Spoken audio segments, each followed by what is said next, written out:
इस महान वीरों ने अल्प आयु में ही भारत के स्वतंत्रता संग्राम की लड़ाई लड़ी और भारत की स्वतंत्रता लड़ाई प्राप्ति के लिए अपना सर्वोच्च बलिदान दिया। इन शहीदों की वीरता, शौर्य और देशभक्ति ने एक स्वाधीन एवं सशक्त राष्ट्र की नींव रखी। हमारे इन महान शहीदों की वीरता की अमर गाथा हमारे युवाओं और समस्त देशवासियों के लिए सदैव प्रेरणा की स्रोत रही है। हम इन महान सपूतों की शहादत को नमन करते हैं। हम सदन एवं समस्त राष्ट्र की ओर से इन अमर शहीदों को श्रद्धांजलि अर्पित करते हैं और अपने जीवन में उनके महान विचारों एवं आदर्शों के अनुसरण का संकल्प लेते हैं। अब सभा शहीदों और हमारे स्वतंत्रता सेनानियों के सम्मान में कुछ देर मौन रहेगी।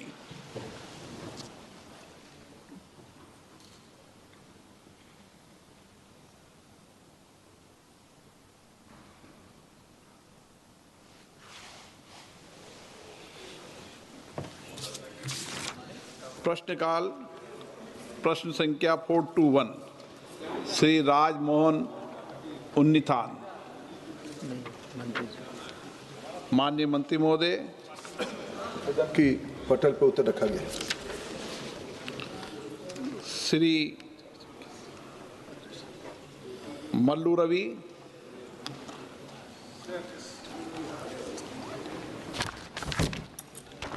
Thank you, sir, for giving me chance to ask the supplementary.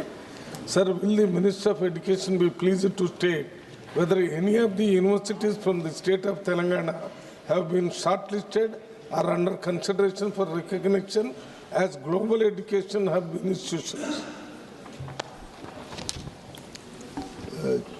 Speaker Sahab, the question is something different, and Honorable Minister has specific question on whether any university has been identified in Telangana.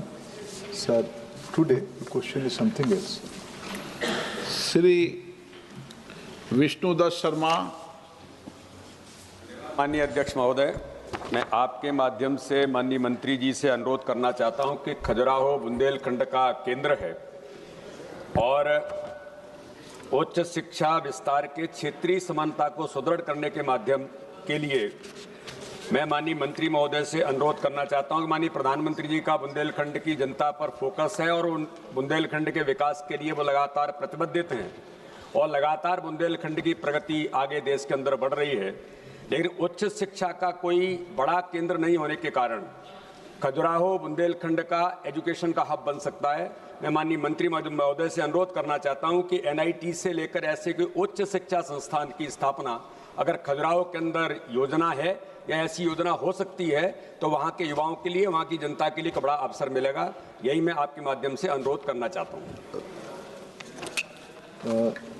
Speaker साहब, आदरणीय सदस्य ने एक Bundelkhand specific एक प्रश्न पूछा है, लेकिन ये प्रश्न के जो मूल प्रश्न में जो तृतीय प्रश्न है कि रीजनल इक्विटी के बारे में उच्च शिक्षा में क्या योजना है, मैं एक विस्तृत उत्तर रखा गया है। पिछले 14 के बाद कितने IIT, triple IT, IISER, IIM, central university, NIT और एम्स खोला गया है, इसमें उत्तर में रखा गया है। अनेक प्रकार की पीएम उषा स्वयं पोर्टल में, स्वयं प्लेटफॉर्म पे 40% तक क्रेडिट के माध्यम से ऑनलाइन क्रेडिट उपलब्ध करने का व्यवस्था और रिसर्च पार्क जैसे देश भर में अनेक इलाका में योजना बनाई गई है। स्पेसिफिक बुंदेलखंड के बारे में मैं आदरणीय सदस्य से चर्चा कर सकता हूँ। Shrimati T Sumati. Thank you very much, Honorable Speaker, sir. Sir, this question is regarding the Central Institute of Classical Tamil. Though it may not be related directly to the question asked, I have a request to Honorable Minister, sir, through you to make. The Central Institute of Classical Tamil in Chennai has only one permanent faculty position and just 3 permanent non-teaching staff, sir. This has been acknowledged by the Parliamentary Standing Committee of Education as well. Such acute vacancies can affect academic research, teaching capacity and institutional functioning.